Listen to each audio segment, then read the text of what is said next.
दोस्तों, Indian legendary film में आज हम आपको हिंदी सिनेमा के महान कलाकारों में शुमार रहे संजीव कुमार की कहानी बताने जा रहे हैं कि किस तरह महज 47 वर्ष की उम्र में इनकी दर्दनाक मौत हुई थी। संजीव कुमार की बात करें तो संजीव कुमार 70 के दशक के टॉप स्टार्स में शुमार थे। वह उस वक्त अन्य हीरो से भी ज़्यादा मेहनताना पाते थे।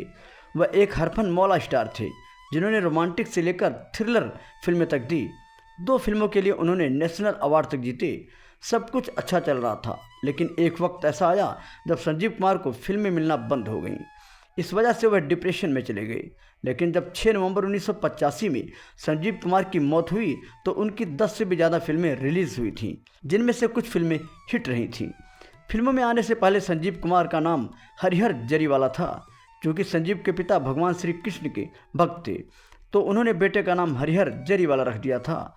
लेकिन फिल्मों में आने के बाद वह संजीव कुमार बन गए और सबके दिलों पर राज करने लगे।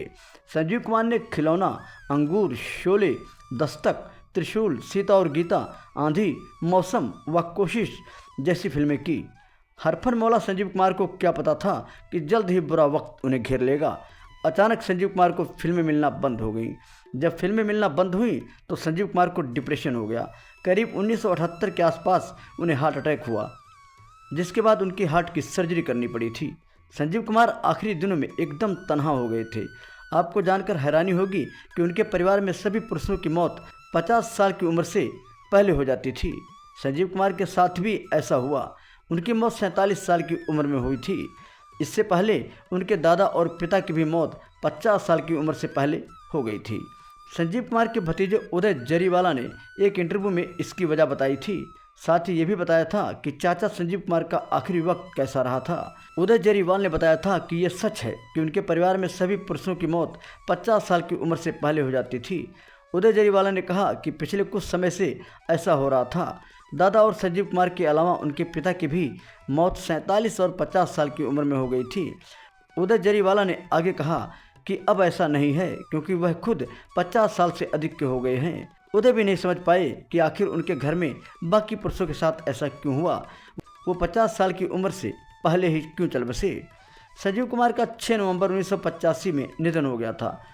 हार्ट अटैक आने के बाद से संजीव कुमार की सेहत को लेकर और एहतियात बरती जाने लगी थी। उदय जरीवाला ने बताया कि संजीव कुमार के कमरे में हर किसी को जाने की इजाज़त नहीं थी। उनके कमरे में घंटी लगाई गई थी। एक्टर जब घंटी बजाते थे तो कोई अंदर जाता था। पूरी एहतियात और परहेज के साथ संजीव कुमार ने 5 साल निकाल लिए थे और उन्होंने फिल्मों की शूटिंग भी शुरू कर दी थी। लेकिन 5 नवंबर 1985 को सब कुछ बदल गया। उस दिन वह फिल्म कत्ल की शूटिंग और फिर डबिंग का काम करने के बाद रात को पार्टी में चले गए थे और फिर वहां से प्रोड्यूसर नारी शिप्पी की बेटी के घर खाने पर चले गए। वहां से वह सुबह 4 बजे लौटे। उदय जरीवाल ने बताया कि हाउस कीपर को लगा कि संजीव कुमार सुबह देर से उठेंगे। इस चक्कर में किसी ने उन्हें नहीं उठाया। थोड़ी देर बाद जमुना दास जी आए और वह हाउस कीपर से उनके बारे में पूछने के बाद कमरे में चले गए।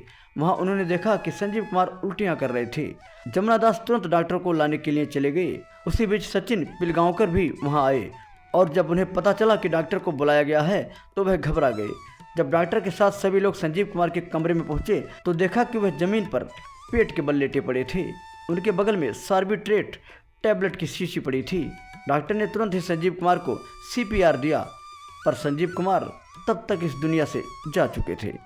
तो दोस्तों, आज की वीडियो में बस इतना। फिर मिलेंगे नई वीडियो में नई कहानी के साथ। अगर आप भी चाहते हैं हमारी हर खबर आप तक पहुँचे तो चैनल को सब्सक्राइब करके बेल आइकन दबा